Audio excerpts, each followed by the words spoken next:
Hey everybody, and welcome along to Trader Talk Radio, the original show for today. Today, the 23rd of May 2021. My name is Paul Bott from the founder of Actions to Wealth, and it is my great pleasure to have you along with us today.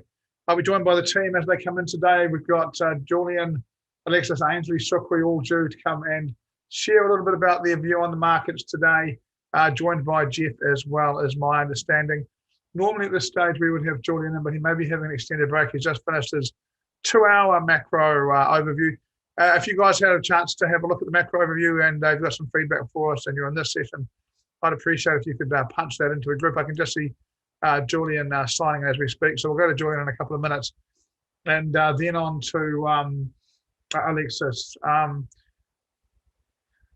As I said, if you've got any feedback on the earlier session with Julian, I'd appreciate if you can put it in the chat. It's always good to see what you guys think of the stuff that we do and what you guys are learning from it. It's obviously all about that. Julian, how are you, mate? Hey, Paul, a little hoarse. Mate, I'm not surprised. How was it, mate? I'm afraid my kids didn't go to sleep very well tonight. I've been away. I only got sort of back and I didn't really want to go to sleep. So how was it?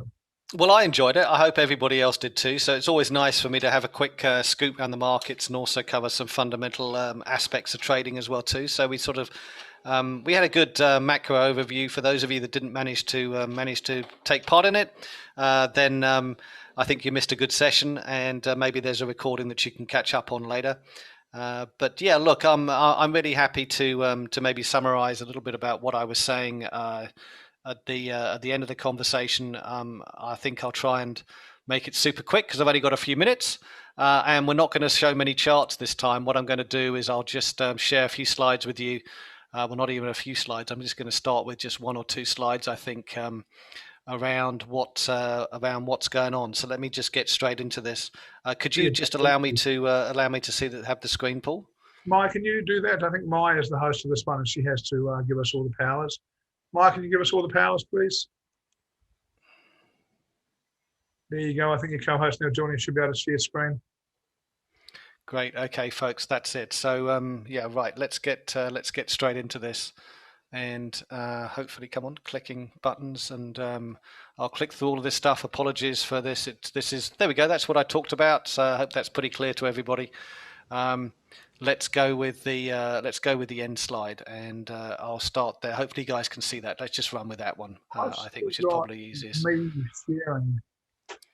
So look, hopefully you can. Maybe if I just press share, that will probably help. Can make a difference. Okay, hopefully everybody can see that last slide that I've got up there.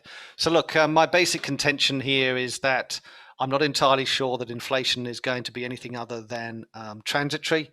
The reason why I say that is a number of reasons. The three key areas that we have to think about are the pandemic, fiscal spending, and also the supply chain bottlenecks that we're seeing pretty much in every part of the world. So when I think about each of those, I believe that fiscal spending is probably topping out a bit quicker than people think at the moment. I don't think the Biden government can continue to issue checks to people who don't necessarily need it. We know only 1/3 of those checks are actually being used for consumption. The rest are either being plonked into to pay down debt or else to put into the stock market. If that does come to an end, then obviously there'll be a big liquidity wave, which won't be going into stocks, and that's got to have an implication, because at some point, markets don't go down because there's suddenly a whole heap of extra sellers. They actually go down sometimes because there's a lack of buyers, and my worry here is that there's going to be a lack of buyers in that US stock market. The timing cycles look right, and for those of you that have been following Gordon, he's obviously been banging the table about this, and I have a lot of time for the timing cycles, so we could see some rough weather for the next few weeks and months in the stock market. There will be a time to buy, but I'm just not sure it's going to be for a little bit of time. How does that affect other markets? Well, given that over 90% of people believe bonds are going to be over 10-year bond yields in the US are going to be over 2%. By the end of the year, that's a pretty bearish lot. I would imagine that most of those people are either not invested in bonds or they have short positions in bonds. Well, in the world of who is left therefore to sell them, it wouldn't take a reach to say that there's actually nobody really left to sell them, maybe apart from the Treasury. So what may happen here is that we could easily see those bond yields either stabilizing or falling, simply because everybody is on one side of the boat, and they're on the wrong side of the boat. So traditionally, inflation tends to subside in the second half of the year. That would coincide, very interestingly, with a rally in bonds, and especially if you look at the 30-year bond, there's a duration asset play there that could make you about 20% if you held it over the course of the next 6 to 9 months. And inflation did indeed subside, and bond yields fell back towards the 1.25%, 1.20% for the 10-year, and possibly the 1.70, 1.60 for the 30-year bond. By the way, for the record, often tech stocks are long duration assets as well too. For those of you that don't know what that means, please go look up duration in financial assets on Google. I haven't quite got time to explain it, but tech stocks are often seen as a long duration asset, and I would imagine they will outperform, you heard it here first, outperform value stocks in the course of the next 6 months.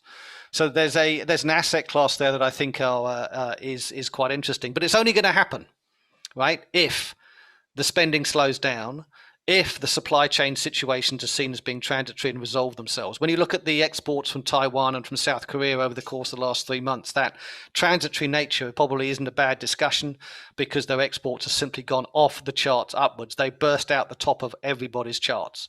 Okay, so they are exporting as much as they can. There's a reason why all those ships are waiting outside of Long Beach. It used to be because everybody had COVID and there was nobody to unload it. Now it's just a wave of product that's trying to reach American shores. It wouldn't be a reach to say that as that wave of product hits there, prices will stabilize in some of those commodity markets. So, you've got to judge this with the fact that overall equity valuations look high, and if inflation starts to come down, do they look high then? Well, with negative 4% or 4% negative real yields, then it's really hard to sell equities. At -3 or -2, is it still really hard to sell equities? I believe so. So is there really a bear case for equities here? Probably not. But equally, there's nothing wrong with them falling back to 10 to 20%, and in a corrective phase that would be quite normal, quite reasonable. They are pretty expensive right now and washes a few people out who are weak holders. That, by the way, is not a bear market. And it's not unreasonable to see that happening. But that's a long way. That's like losing 400 points in the S&P, which right now would appear to give it a heart attack. So bear that in mind. Hey, look, volatility is way too low in FX, I think, for some of the disruptions that are going on. I think the European market is in a different place to the US, which is certainly a different place to Asia. There's no other way of putting that. And I think that's going to be reflected in volatility in the FX markets. You could argue that the Aussie dollar is too cheap. You could argue actually it's too expensive.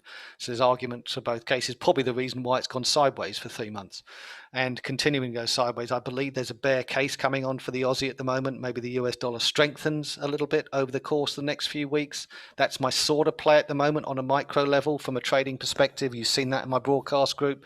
We'll see how that plays out. But a lot of that is, honestly, come on, Canadian dollar's gone from 140 something down to 120 in a straight line for the last 6 to 9 months, pretty much tracking the commodity market. Nobody in their right mind would be long of Canadian dollars right now. So everybody is short of it. There is one side of the boat that is absolutely overpopulated. Will this be the low? I'd love it to be, because then my trade would work, but I suspect I might have to have a couple of bites at the cherry, so we'll see how we get on with that. And but the low is probably coming at some point in time, sooner or later, in the next month or so, who knows. But that really depends on what happens to those commodity markets, and I've left them till last, mainly because, let me show you one chart that I think makes a bit of sense to me. Let me just see where I've got it. Where is my commodity chart that I need to show you guys, because it's hopefully a little interesting. Oh no, I can't find it. There's nothing worse than, here we go. This is the speculative long positions in some of the commodities. Now listen, sometimes their speculative long positions are out there and all the time. Please ignore the one in coffee, because that is giving me a painful headache right now, because I'm long of coffee and therefore in the fragile position of being the most over-owned speculative long position in the market right now, which is entertaining. But you can see, you get the gist, right? You look at this, pretty much everybody's got this stuff. And as I was saying in my talk right now, a lot of these are trading well above, I mean, like a long way above marginal cost, right? What it costs to make this stuff. They have been driven up by financial positioning. Equally, they can be driven down by financial deleveraging. So what will cause that to happen is the inflation argument going away. So just be on your game that that's a risk, right? I'm not saying it's going to happen. I'm just saying it's a risk. So there really is my scoot around the world. The other thing I guess I ought to mention, because crypto is pretty important, the only thing I will say about it is I still have no idea where it's going. There's some value in Bitcoin in the low 30s and high 20s, I think, just for a trading position. Same in Ethereum around the 1800 to 2200 mark. That sort of makes sense as a bounce point before we have a rally. I don't think that's a surprise to anybody. It's about the halfway point pretty much for most of those markets, or a 618 retracement in the case of Bitcoin. But what really is important to me is volatility there is too high. It's really hard to build a bull market off a 10% to in one case, I think one day last week we had a 25% move in that market. Come on, you can't build positions in any type of commodity or market or equity with a 25% move in a day. That's just completely nuts. It can't be true, can't happen, and therefore we need that volatility to unwind, and then people will build a more longer term enduring position in the cryptocurrencies. Paul, that's it for me. Thank you very much, everybody, for listening. Cheers, Julian. Enjoy a well overdue rest. Thank you very much for your couple of hours today and for coming back and doing another summary for us tonight, mate. It's much appreciated. Always fascinating stuff. So enjoy a break, mate. Thank you very much. And we will head to Alexis to talk fundamentals. Alexi, are you ready? Yes. Hi, Paul. Yeah, okay. So I'm just going to give a quick share of my screen. And I think interestingly enough, I was having a look at bonds as well, because I think recently there was a, let me just, there was a big demand for bonds from China, right? So I have been so-called watching or following the China news, China markets, just to see where things are at. Just let me pull out that article, which I have no idea where it went. Yeah, but before that article, I'm just going to put out a PowerPoint slide. This is just some curious toggling after one of Julian's sessions regarding bonds. So I think bonds are something that I am paying a lot of attention to now, because it is, I think, as Julian mentioned, cheap. Prices are pretty low. It's, prices have dropped from quite a bit. Yields are changing. They're no longer the same as years before. So this is the article I was looking at, right? Overseas investors are snapping up mainland China bonds. So this got me curious on what's happening in the bond market. And if we look at a couple of, I would say, let me just move this. I would say a couple of bond charts. Let me pull them out. So I've got a couple of bond charts here. I just pulled them off the trading view. So let's just take a look. Like what I'm showing now, it's the prices, bond prices on the 5-year, 10-year. This is a China 5-year price for bond prices. This is like the 10-year price. All right, and it's just interesting to see that the bond prices have jumped, right? I think 10 years is a little bit easier to see in terms of charts. So you can see 2021 in May itself, the most recent price action, you can see a big jump, in the entire month of March all the way to May, bond prices have been going up. Now, in comparison to that, these are the bond yields. Bond yields are inversely related to bond prices. They are going down, so it's a very normal price reaction. But it got me curious on the bond prices and the yields in the US, in Australia, and a couple of the other markets that we're looking at. So my question then is the flow of money. Will the flow of money go back to, where will the flow of money go next? So this was a comparison I did earlier on between a Aussie and a USD. This is between a Australian 5-year, an Australian, I think 5-year and a US 10-year yield. It's just playing around with charts to see whether the bond yield differentials do make any difference. So when we start talking about bond yields and whether or not how that translates into trading currency, I think Julian mentioned as well that there is potential of the US dollar strengthening. I have mixed feelings about that, because I think as much as I would like to see more US dollar strength, I have been waiting for positions in the US dollar, but I don't think it will happen that soon yet until something changes. So I think the patience game here is really interesting. I'm going to scroll through a couple of dollar charts, and you can see the dollars are really cheap right now.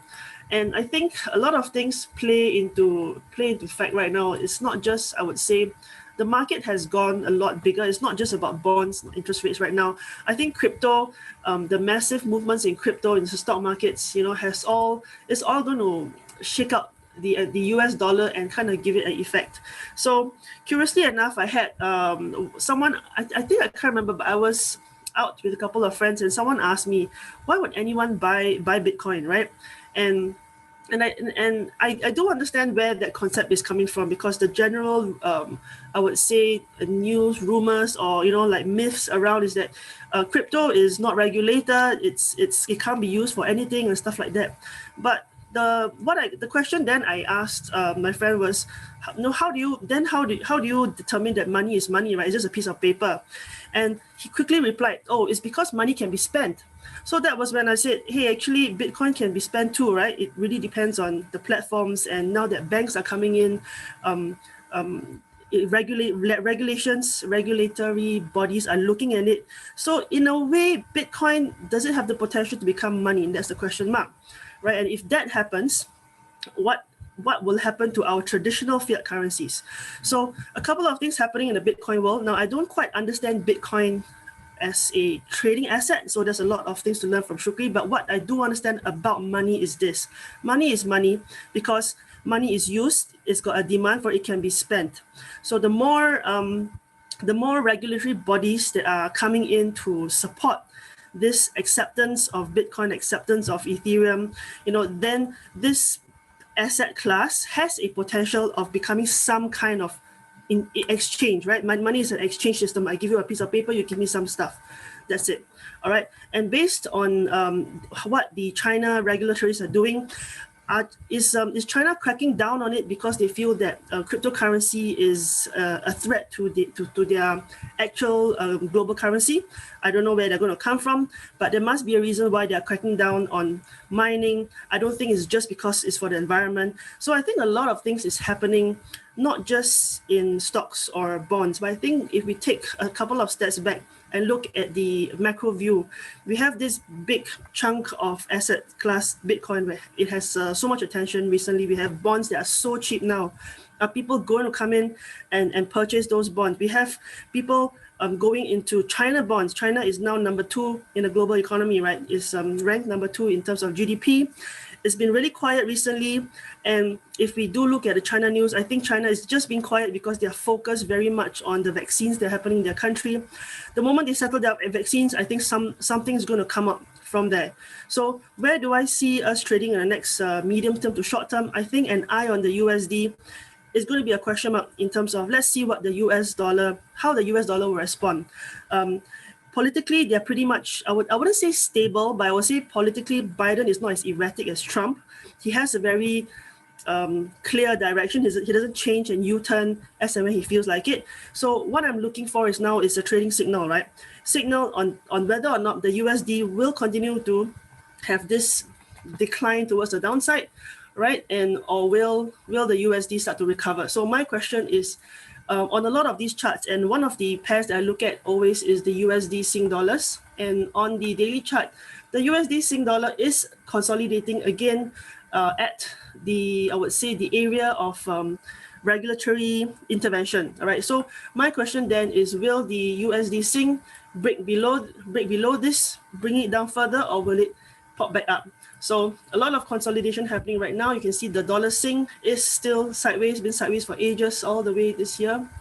Dollar Swiss has come off again, testing this area. Will it continue breaking down? Question mark. And based on the news that's coming out, based on the bond market situations, based on stocks, I think whatever is happening in the stock market, there are two things that will happen. People would have a flight from stocks because they want to take profits and sit on the cash.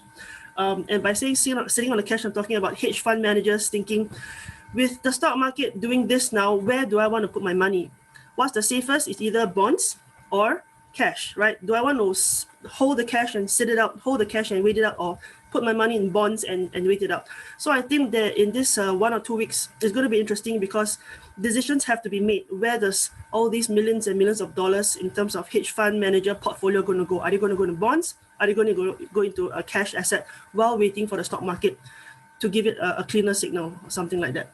So my eye is on the US dollar. It's either going to pop down, but when it does rally back up, I think the move will be really fast, because that will signal the start of all the other buying power that's coming in. So my eyes on the USD for the next couple of weeks right now. That's all for me. Cheers, Alexis. Thank you very much for that. Always good to get your view on the market. And it is an interesting stage in the market, isn't it? There does seem to be a lot of stuff in play, and certainly interesting. Gordon called Friday last week, Friday the week before, was doomsday for the stocks. But boy, he got the crypto market right, didn't he?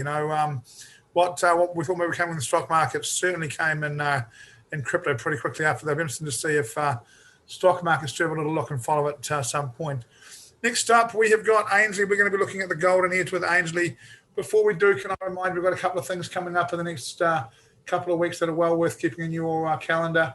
On the 5th of June, we'll be doing Learn to Trade Crypto, a new course where we teach you how to trade crypto as opposed to own it. And on the 6th of June, we're doing a Welcome Back to Trading program where we're going to invite people who have had a bit of a break and people who just want to have a look at this new Wave Rider. Lots of excitement about that strategy. We're going to put them onto one event on Sunday the 6th of June, do a recap on the new Wave Rider and sort of do some welcome back stuff for people who've had a break from trading. So keep those dates in your calendar. Next up for us is Ainslie and Gold. Ainslie, you with us? Hi, how are you, Paul? I'm good, thank you. How are you? I'm very well. Happy Sunday, as we say. Yeah, been a nice pop-up, hasn't it? It's been, as we described, we expected a pop-up and then we expected to go sideways. So gold this last week has resembled something like a pinball where it's shot up, come back down. Drag sideways, gone up, come back down. Gone up, come back down, and gone sideways. It's been fabulous. But what it hasn't done a screaming 30% drop like other financial assets I could name, like Bitcoin, for example. We didn't have any of that. No. We had a really good move up at the beginning of the week. And I think what we're going to see here with the fallout, and Julian's touched on it, Alexis has also touched on it. China announced this morning that they're going to crack down. The Chinese authorities are cracking down on cryptocurrency as far as preventing people from holding it. Sorry, not from holding it, but from they're going to ban people going into the coin releases and the coin offerings and things like that. They will not ban people holding it individually. We've also got the equity shakeout. We've also got, as Alexis pointed out, we've got people saying, well, let's sell off the stocks. Let's see where we're going with, we're putting money into cash, but putting money into to bonds, but the yields aren't so great. I think we're going to see, as a third alternative, people putting money back into the good old shiny stuff that has actually held on for, I don't know, a couple of 1,000 years. But apart from that, this week you can see gold's actually really, you can see the movement on the 4-hourly chart, which is giving me heartburn, by the way, has really moved around with announcements and with bits and pieces happening in the market. And look, it's not the lovely straight up move that we saw and that we had at the end of last year or in last year. You can see this in this area here, but on the weekly chart you can see that we've broken out of this bull flag, this channel, and I put this on and I counted it up. It was 11 weeks ago. I've just had this sitting here, just had this bull flag sitting here on my weekly chart because I was trying to work out what's going to happen with it after we had the double bottom and then we had the lower high, and then we've moved in, and it's just moved up and moved up very slowly. It's crossed it didn't cross, it actually went blisteringly through the 200 simple moving average. But this week we've had, with all the news that's been out and all the fundamentals and everything else that's been happening in all the other markets, it's sort of like going, oh, we're good. No, we're not. We're good. No, we're not. It's just, it's argued with itself. As you can see on the 4-hourly chart, gold has argued with itself all week. And we did have that lovely move up initially, but as we thought, we'd just have this consolidation. Now, where will we have a bit of a pullback? Because, you know, gold likes to check levels and all the rest of it.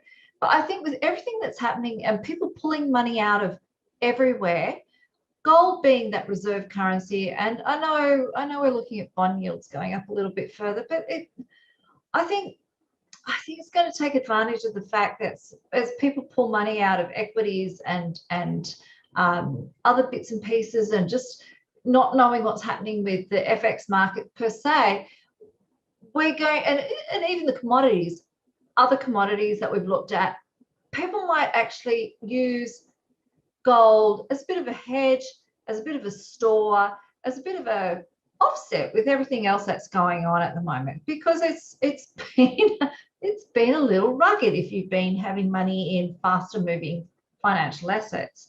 So it is possible that is going to hold true. We had a really nice, you know, this last bar, it's now 2 weeks ago, you know, the push up there that we had on that bar was indicating that we're going to go north. We have gone north. We're just holding at the moment. So I expect a bit more consolidation coming in for this week, because the market's really going to sift itself out for the next week or so, I would say, and especially coming into the end of the month. So options expiring, all that kind of jazz happening. We're coming into the end of the month. It always happens like that. There'll be a bit of a shakeout. We've had a wild week as far as no direction. We've just had a lot of sideways movement, and that's cool. That's okay. We expected that after a strong move up. And then let's see what happens after that, because I think because we've broken this channel, I know I said I would really like to see that to go straight to 3,000 in an upward line. I know I said that. I don't think we're quite going to get it, but let's hang in there, guys. Cheers, Ainsley. Thank you very much for that. Much appreciated. We'll come back to you and talk oil in a few minutes. Next up, we have got Sukri to talk cryptocurrency. In the gap later on between Lloyd and Geoff today, I'm going to talk a little bit about the doomsday and the predictions that Gordon made, and something that could be affecting the dates of that. And I'll see if I can get a chart ready for that and run it through for you guys. So do hang around. I'll give you some possibilities, not some definites, because this is trading. But look, great to see so many of you in the room today. Nice to have your company. Sukri, are you with us? Yes, and it's doomsday indeed. Oh, mate, doomsday was on the crypto market, wasn't it, mate? Totally. My understanding from having a look earlier is that she still ain't going up. What are we now, 34,270? Yeah. Still a bit on the right side. Not the disaster it was, sort of late Thursday, but been a rough week for crypto. Very, and I'll tell you why. Okay, this is good. You know, Julian mentioned that was much volatility, so this has gone to extreme fear, which is good, because last month it was greed, which is never good. So a lot of air has been let out. Now, where is the bottom? We don't know, but here is a very important chart that shows to you the fear and greed index. So when it goes down here, which is extreme fear. And look at this. This is the last one, right? This is 25th March 2020. This is today. So look at this, how long it stayed in extreme fear. So that's why I said now is not the time to do anything, because I think it's going to stay down here, because here is what happened. Now, if we look at all that, where the bottom was, where it hit the extreme fear. Sorry, you might just take us back to your fear and greed thing. Yeah, it's basically this. When people are... Okay, how do you measure fear and greed on crypto? Okay, it's like leverage. The simplest thing is leverage. When people take leverage, they are very, very greedy, and that drives up the funding costs. And that goes down, and of course, then you have liquidations. Now, let me tell you the problem with last week. So I did I mention it in the show that I said it was quite weird that there was not enough liquidation because there was already liquidations here. So maybe people deleverage and then they leverage again. And this bar caught everyone, almost everyone off guard because 800,000 accounts were blown away. That means they become zero. You know, they went from whatever they went to zero. That's the problem with leverage trading. And I still, if you are going to leverage trading, you really have to be careful because here's the deal. In some accounts, you could not even get into your account. So you must have everything set up. If you do not have everything set up, anything can happen. You know, your stop losses or whatever. So, let me ask you about this, Suki. I like to try and make sure I make this really clear for the people watching. And this is kind of new to me, so it always a good chance for me to ask you some questions. But so what you're saying is the guys that have got some crypto in a wallet somewhere, they can't get liquidated because it's still worth $30,000 for God's sake. It's still worth some money, right? Yeah. But guys who had money in Etoro, Fusion, except these kind of guys with a leverage, 800,000 of those accounts, the Robin Hood boys, Ron. Robin Hood boys got a little look at reality. They understood. The Robin Hood guys will be better traders for this experience because they've just learned a little bit about trading that they can enjoy, right? Correct, Paul. Totally cleaned out. Now, 800,000 is a big number, and that's why it's going to take time to kind of like, okay, I can say this is the bottom. Doesn't matter. It's going to take time for things to recover. I'm looking at mid-June, end of June, because I just can't, you know, if it goes up, some people will let go of half the position, even if they're believers. This is a fact because people just want to be protected. Now the question is, what happened to my Etoro account that you saw at 521% last week? And I'm going to ask you another question. Before you show us how good you are at shorts, and I know you smashed it because you're a clever little guy. You are a clever man. But so what you're telling me is the selling included 800,000 accounts being force sold. Yes. So they're hitting margin and it's just going sell it. Yes. So a huge amount of the selling is just really a part of the lack of institutional structure in Bitcoin, where these things are allowed to happen without quite the same level of control as in perhaps the stock market with a cutout, and these things don't happen quite so much, right? So interesting. So you think that the leveraged accounts got the guys hurt, right? Yes. And here's the thing, Paul. Just imagine if you had a leverage account, you couldn't even go into the account. Some accounts you couldn't even go in. You just couldn't access. The traffic was too huge. This has not happened once, okay? So the guys who were burned out on leverage, I'm sorry, but I want to tell you, this has happened so many times. Why were you on leverage in the first place? That's why. So rule number one of crypto, stay out of the leverage. It's too volatile in the first place. What are you doing leverage trading something that crashes 25% a day, right? Correct. Don't do that, because if you don't stay out of, let's look at it on perspective. Like I had a rule that, you know, I was my maximum drawdown in my portfolio was minus 20. And here's the result. I finally took the profit out after like 5.5 months. It's 421% up. That's the situation. And that's it. So this hit minus 18.77. So we were still in, and it went up here, and this hit minus, it was beyond, I got out at minus 16. The only thing I'll change here next time is I will base it on the ATH instead of the daily close, then I would have gotten more. But this account is already in US dollars. Guys, this has no leverage. I don't know why people need leverage. You really don't.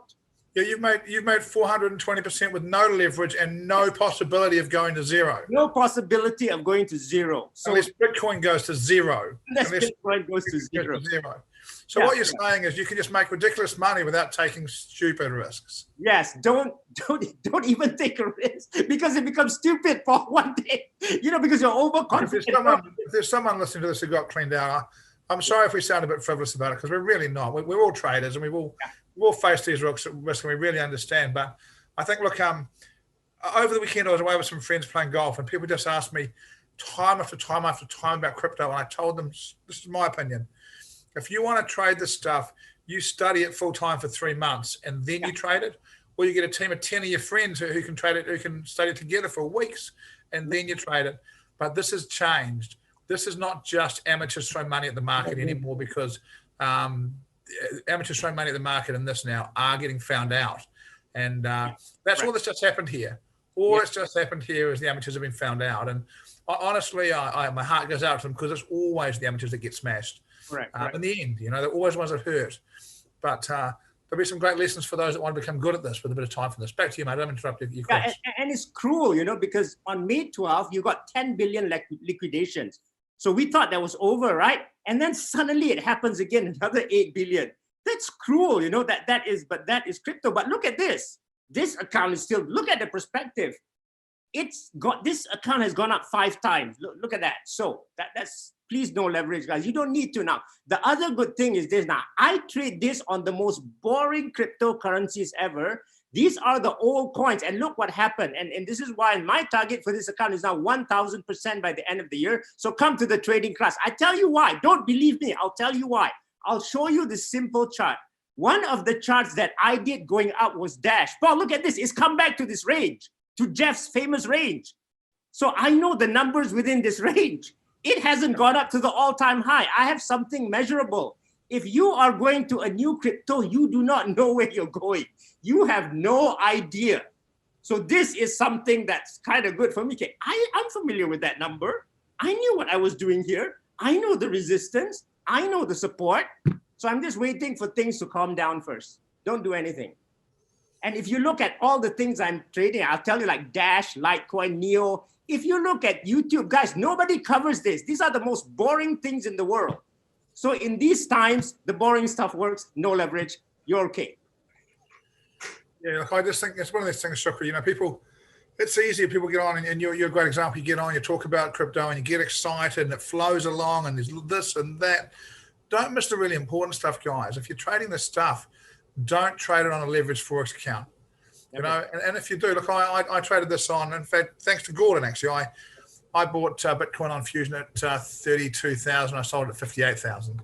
I sold it because of the doomsday stuff from my but I do it at, you know, even on my real accounts, I do it at very small risk because it is leveraged, you know, and I know the risk. And if you're going to carry a product through a weekend that you can't exit, and that's what's happening on a retail broker. There's no way out. You're going to wake up Monday morning.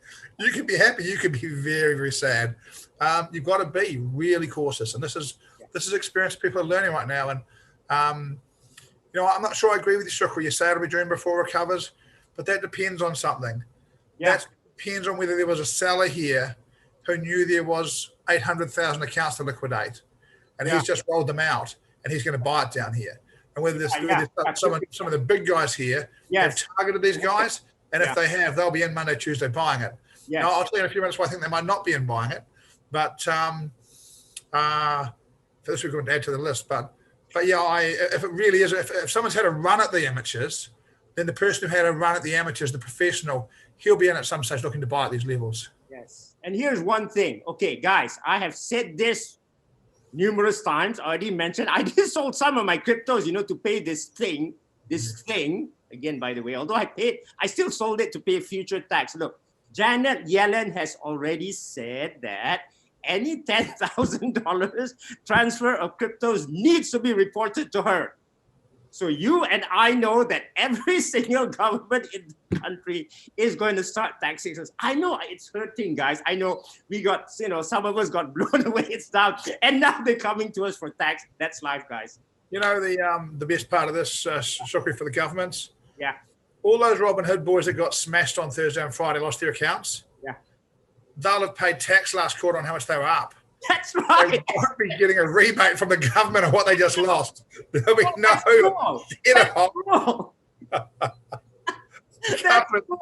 governments, all of a sudden, the government's becoming the world's biggest crypto fans, I have a feeling. They have made some money out of crypto in the last few months. Mate, is that you for the cross? Yeah. Cheers, mate. Thank you very much. I'll have a chat with you tomorrow if that's okay. We do have some stuff to talk about. Don't do it.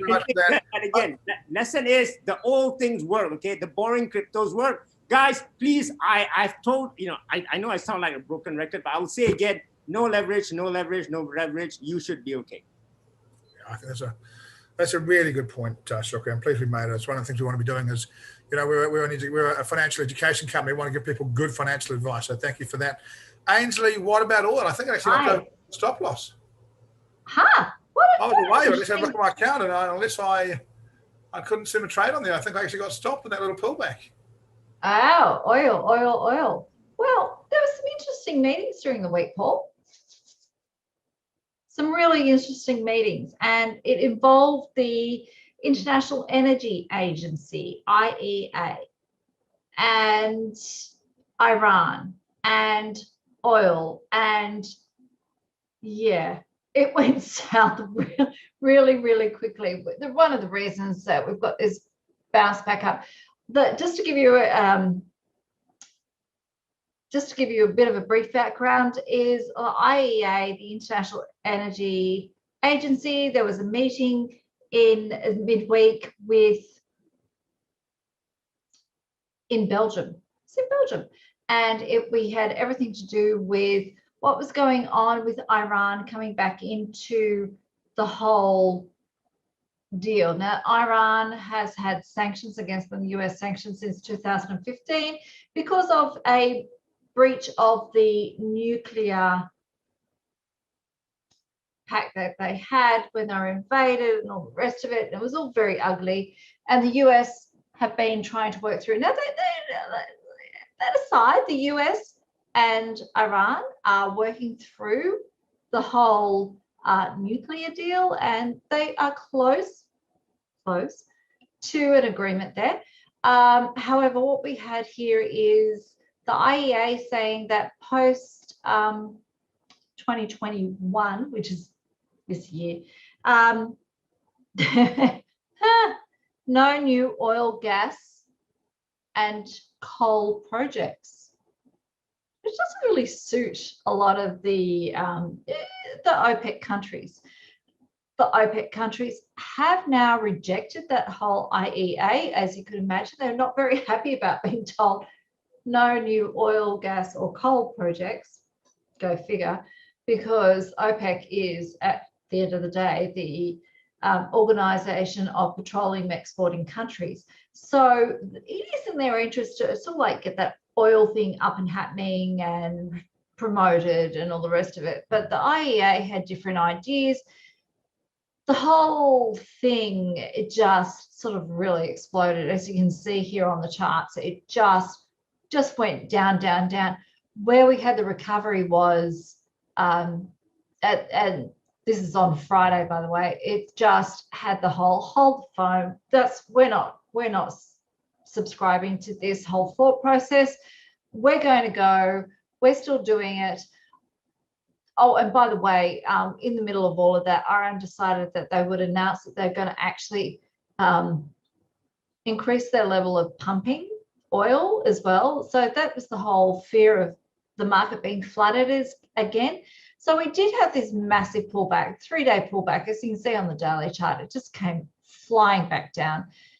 Yeah, it was unfortunate, as I said, and I keep saying, you've got to be really careful with oil because the fundamentals are really acute in this commodity. So as soon as somebody says something, there is a massive reaction here. And unfortunately, that's what we had. That's what we saw. We're trying to decipher it is one thing altogether. OPEC, as I said, have now rejected the IEA, saying, no, sorry, we're going to actually keep pumping in line with what we're doing because people still need oil. And whilst we are transitioning into this green, lovely community of no fossil fuels, of no coal, of no oil or gas, we still need to operate and function. So they're saying we do still have a product that still needs to be used and utilized. And that's what is happening here. Is still a bit of more, well, there's still a bit more leg to it, more to come. But yeah, we did have this massive pullback, which was not what we were expecting quite so much. Technically, charts wise, we've got this huge on the daily, a bullish engulfing candle. Do I expect it to bounce off that? Yes, I do. Let's see how we go. We've got this level down in here at 61.74. Call it 61.75 because, you know, it did actually give me a heartburn, but that's okay. It's what happens sometimes.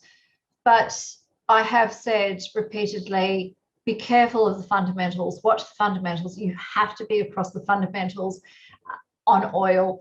It's not one of the commodities that you can afford to just say, I don't watch the news, I don't listen to the news. You cannot do that with this commodity at all. It is fundamentally based. It goes from what people say and the sentiment, and it moves and flicks around, as you can see, huge amounts. So I hope if anybody was trading after this, especially after that shooting star early in the week, that you were able to cover yourself. But that's the name of the game, is just being across this very volatile commodity at the moment. And it's just, I think it's going to remain that way for some time. Thanks, Paul. Cheers, Ainsley. News leads the oil all the time, doesn't it? You really do have to know your people and your stuff, and it is. I mean, at the end of the day, it's a commodity. It is fundamentally driven, supply and demand. Fundamentally, absolutely. Uncertainty, these kind of things play a huge part in it, right? Huge. Thank you for that, Ainsley. Much appreciated. Looks like a lovely evening in Sydney there.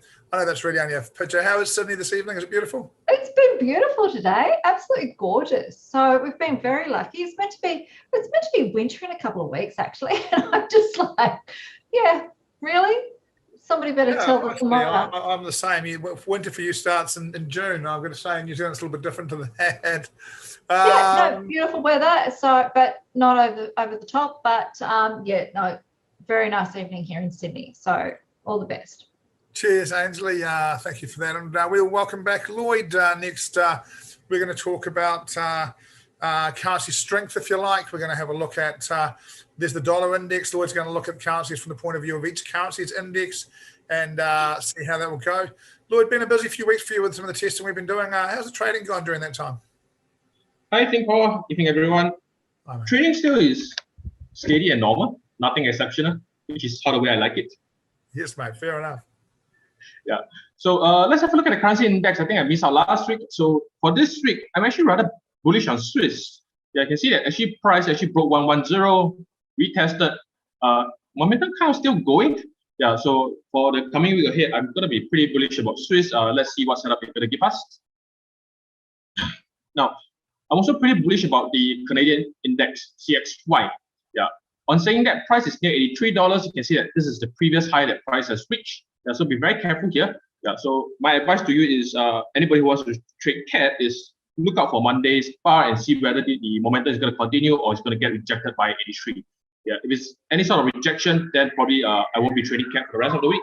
But if it actually moves up, break the level of 83, then yes, we have a currency to trade. British pound also bullish pair, but got to be very careful. Yeah. Not say very careful, I'm just going to be a bit careful about this. Now, happy to see that price actually closed above 140, but you can see there is actually a gap. Okay? Yeah, slightly gap. Then waiting for a proper retest of 140 before I will actually put any long position for the British currency. Yeah. So again, really similar situation as the CXY. You can see that price did actually break this level in the past, but it was whacked back down rather fast. Yeah. So while there's a case to be bullish, but we ought to be careful about it. Kiwi at the moment to me is really in the middle of nowhere. Doesn't really seem to me that it has any intention to move anywhere yet. So I'll be keeping Kiwi out. Aussie, this range has been playing for quite long already. So for the range players, I think they should be having a happy time. Yeah. Other than that, I got no updates for Aussie. Now Euro, I'm a bit skeptic about Euro. At the moment, yeah, I don't have a firm idea that previously I was actually buying to the idea that it might go up, but currently looking at the current price, you can see that what happens is this. Lower high, same high. Yeah, so when I look at any currency that displays such tendency, I don't want to make a suggestion that it's actually going to break low, but I'll make a suggestion that it's better to keep up. Yeah, until price really display where it wants to go, I prefer not to be in that particular currency. Now, yen, again, a bit on the bearish side. This is just a usual lower high. Yeah. So I'm just going to put in my bear position, any short position, and trade it all the way down to 90, which is not a lot of room. But with careful risk management, we still can get some pretty good pips out of it. And the last is DXY. Yeah. So as always, when price is near a horizontal level, no matter how I look at it, this is still a bearish trend. Just that price is at a horizontal level of $90. Yeah. So coming Monday, I'm just going to keep a lookout whether price is going to break this level. If it does, I'm just going to load up position. So the two pairs that I'm going to be keeping a lookout for the coming week ahead, naturally the strongest of the week will be dollar Swiss. I'm just waiting for price to break the horizontal level, retest, and I'll be happy to jump in. The next pair would be Cat Yen. So you can see that Cat a bit ranging. This is a 4-hour chart, by the way. Yeah. So I'm either waiting for price to give me a very, very nice rejection candle, something like this, a long wick. I'll be putting 0.5%, or just wait for the usual break and retest of the resistance level, and I'll be happy trading it long. Yep. So that's all for me, Paul. Cheers, cheers, Lloyd. Thank you very much for that. Now I'm going to bring up a chart. Thank you very much for that, Lloyd. Always, it's great to have your company on these things. I do always love your analysis, and I do love the consistency of the returns from them. So well done, mate. Look, I'm going to talk a little bit now about. I'm going to share a chart, and I'm just going to make a case, and it's not a case that I'm going to tell you this is something that is absolutely the way the world's going to work. But what I am going to do is I'm going to make a case because it fascinates me. Now, you guys will be aware that we have Gordon Scott on the team now, and he's been talking about doomsday for US stock markets.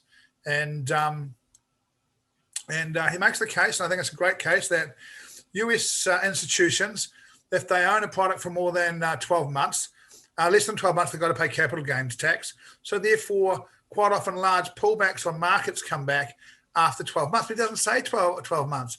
Can someone help me out? He says 55 weeks, 56 weeks. It's not exactly 12 months, and I've been wondering why it's not exactly 12 months. I can see something in the comments box, or someone here will be telling me exactly what it is. 56 weeks.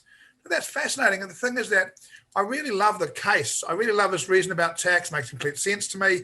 Then I hear 56 weeks instead of 52 weeks, and I think, well, that doesn't make a lot of sense to me, apart from maybe institutions don't buy at the bottom of stock markets.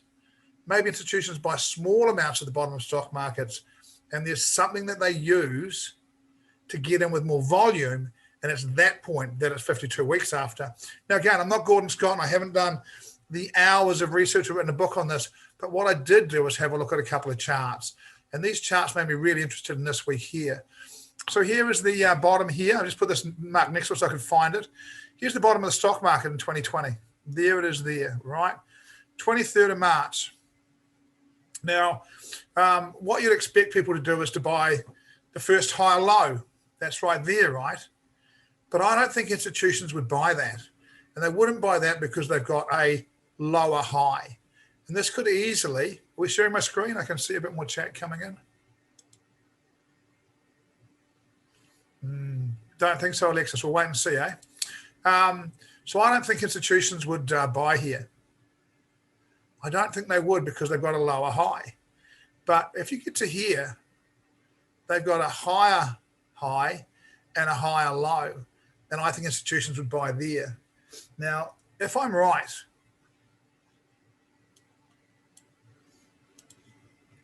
if that's the point where institutions brought volume to the market, then we will see a sell in that stock market this week. Now, I've read the thing from Alexis telling me that it's paperwork.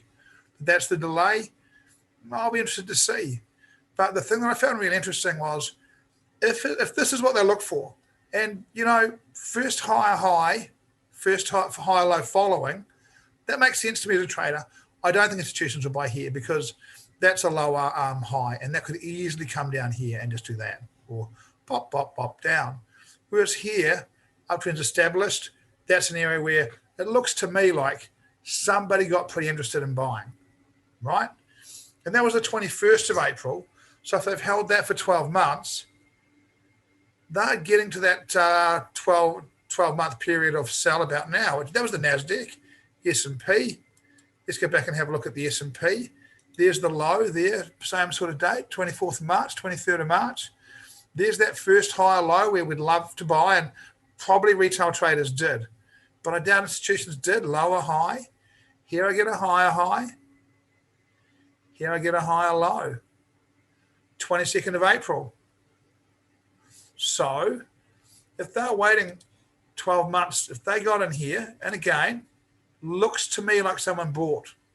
Now, don't get me wrong, someone bought in here as well, but I'm not sure there's institutions at volume buying in this area through here. So, most institutions will have been at this thing 20 times. Where do they put the volume in? Well, if they put it in around here, they'll be looking to get rid of some of that next week. Now, what I did was I did a bit of a comparison. I thought, well, something sold this week. What sold this week, guys? Can anyone help me out?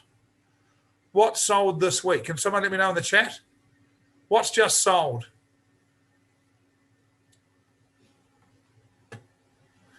I can see a comment. I haven't read it yet, but I'm pretty sure it says cryptos, right?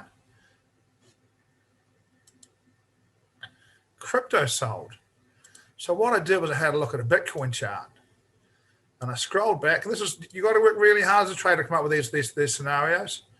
And I scrolled back, and what I got was, there's the low in the crypto market, and there's the first low, and it's off a lower high, and no one would have bought it. But there's a higher high, and there's a higher low.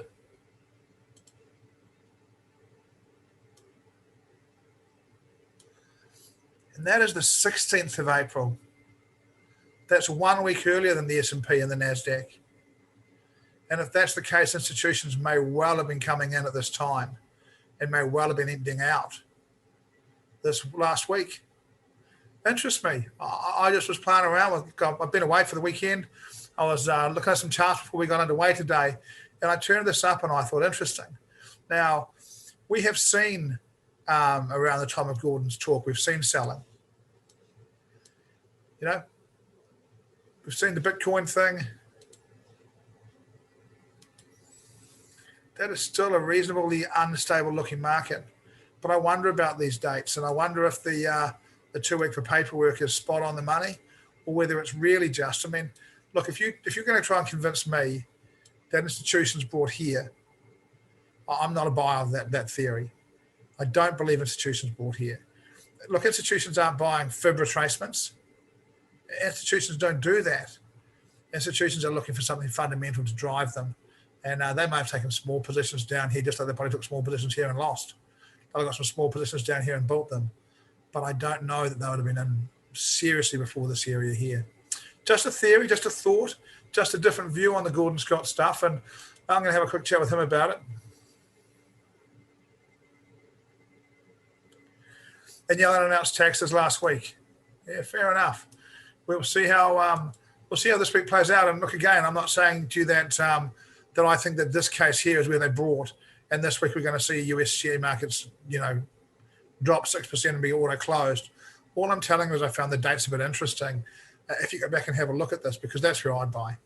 I'd buy here, but this is where I'd really buy. I'd take a little position down. I'm a bit different to a lot of guys.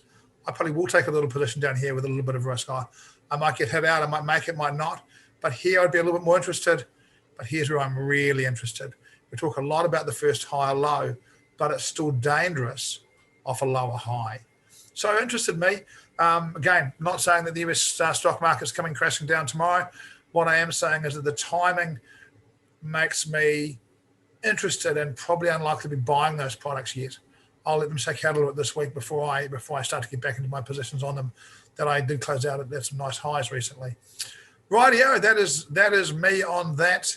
Another view, and I will drop it off to Gordon and have a bit of a chat about it at some stage. I might catch him tomorrow morning with a bit of luck. Let's get the technicians' 2 cents worth. Yeah, look, not what I really like to see from the start of the week, and really I'm a little bit, I won't say uncomfortable, but just out of the zone at the moment for this week, commencing the last week, if you like, of May. Beware the May. It's not a historically great month to trade. However, I belie that, and so far so good this month.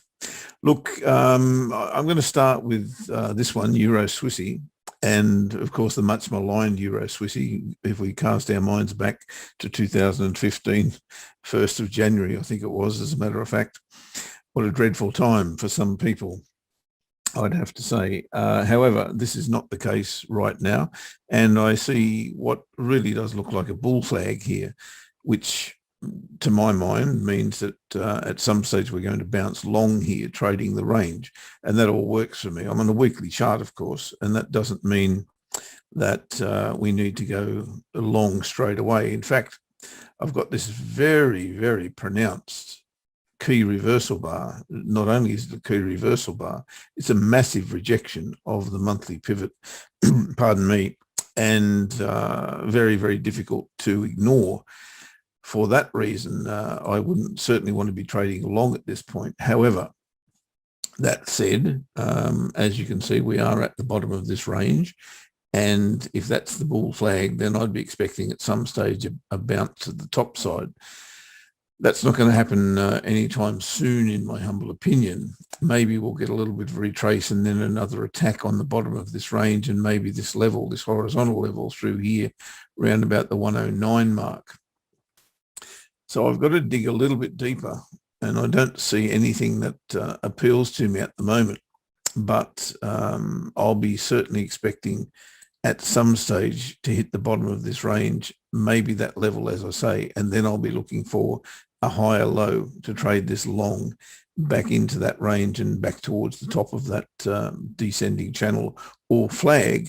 And then if the bigger picture plays out, then we'll be looking to pick this up and maybe take on these highs here at this pretty pronounced horizontal level right there. So that's where I'm headed with this this Euro Swissy, perhaps up to here at some stage. So looking for a way into that as potentially a bounce, or maybe even a false break off that that bull flag. That's the first thing I see this week. Dolly Yen, and I kind of shake when I talk about Dolly Yen because I find it a very, very difficult prospect.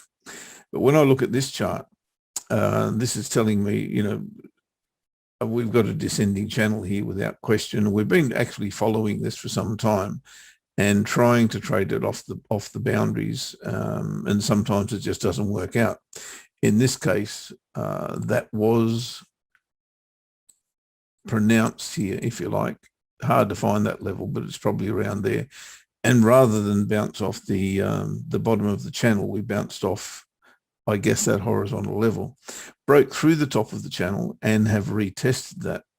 Now, it behoves me to say that this does look a potential long trade to me.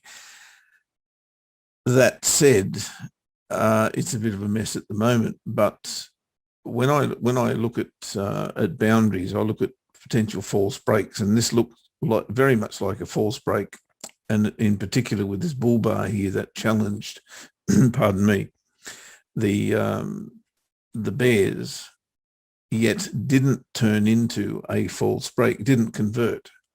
And when that happens, then I tend to think, well, okay, if that's not going to convert into a false break, something else is happening. And of course, there's murmurs around the place that the dollar is about to rally or has rallied, and you can see that there in that chart. The last 3 months has been dollar bullishness against the yen in particular. So with that break and retest, and of course that monthly rejection bar right there, you're entitled to think that this can go long. And I have to subscribe to that theory, unfortunately, because I'm a massive dollar bear, as probably most of you who are aware of my allegiances actually would know. And therefore, I'm looking for a way to get long here. And again, it's a struggle to find that. What I do see is a, pardon me, pretty much a double cross, and pardon my voice, of the monthly and weekly pivots here. You can throw in the daily as well if you like. I also see this, and it's a little bit tough to pick up, I suppose, but the close above this trend line here, some would say on, I'm going to say above because it suits me, right? It looks to be above to me. And for that reason, that may well be, and if you go down to the four-hour time frames, and of course you have to draw a different trend line, this may well be a false break of that area. I'm not committed to that yet. I'd much rather see something better on a daily chart than a 4-hour chart. So I'm not there in terms of being able to trade this just yet. I'd much rather see a clear false break. And maybe that happens by price getting above here and coming back and retesting. Then I can get long. At the moment, it's just a theory. It's not being demonstrated or played out by price action just yet. But I do think there's potential in Dolly Yen long here at some stage. Oh, I hate to say it. Going back to ranging pairs, and Aussie Kiwi is one of those. Of course, long-term ranging pair Aussie Kiwi, they tend to follow each other around the track, in particular against the US dollar. At the moment, I'm seeing potential for a long here on Aussie Kiwi, given the little close above this red line, which of course is the range that is most immediate in here. Of course, there's a bigger picture here as well. And we've come off the bottom, haven't reached the top, got a higher low in here, haven't really got a higher high, but that's what we're seeking at the moment. And this candle pattern here does suit me. I like it. I love this little pullback after, if you have a look at the weekly chart, pardon me, I'll get there in a minute. The broken resistance here, which is this trend line, it's also the monthly pivot. You go down to the daily, you can see that maybe a little clearer. I'm inclined to think that resistance is now broken and the monthly pivot is as well.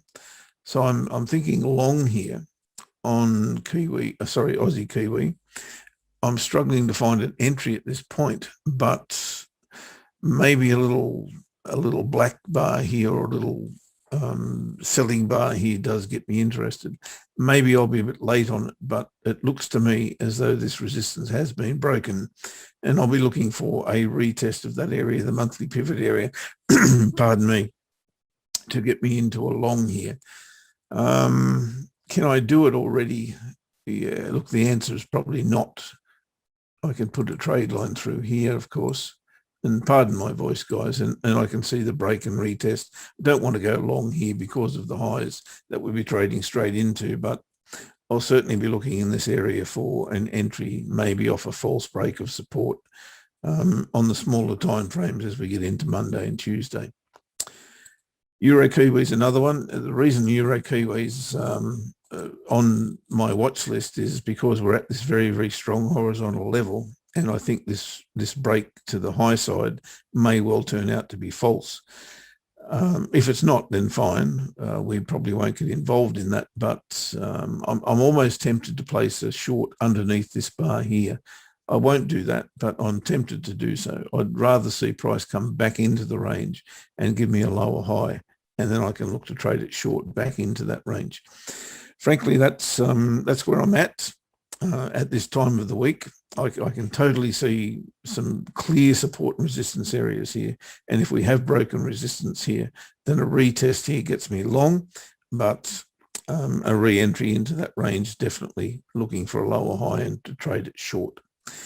And frankly, at this time of the week, a little bit disappointing in terms of setups, but that is my 2 cents worth.